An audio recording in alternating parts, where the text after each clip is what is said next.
అనకాపల్లి జిల్లా చీడికాడ మండలంలోని చిన్న గోగాడ గ్రామంలో శనివారం వేద మంత్రోక్షాల మధ్య వేపాకుల దుర్గమ్మ తల్లి విగ్రహ ప్రతిష్ఠ కార్యక్రమాన్ని నిర్వహించారు. గ్రామానికి చెందిన అద్దిపల్లి చిన్న అప్పారావు పొలంలో గల వేప చెట్టుకు 2013లో పాలు కారడంతో గ్రామస్తులు పూజలు చేయడం ప్రారంభించారు. అనంతరం చిన్న అప్పారావు కలలో అమ్మవారు కనిపించి ఆలయం నిర్మించాల్సిందిగా ఆదేశించారని తెలపడంతో గ్రామస్తులు సహాయ సహకారాలతో ఆలయాన్ని నిర్మించారు.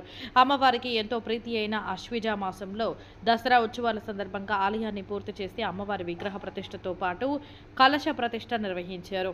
కలశానికి ధాన్యాభిషేకం, పాలాభిషేకం, నీటి అభిషేకం, పూజలు నిర్వహించి యజ్ఞాలు నిర్వహించి వేద పండితుల మంత్రోక్షరాల మధ్య అమ్మవారిని ప్రతిష్ఠించారు. ఈ సందర్భంగా భారీ అన్నసమారాధన ఏర్పాటు చేశారు.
Eso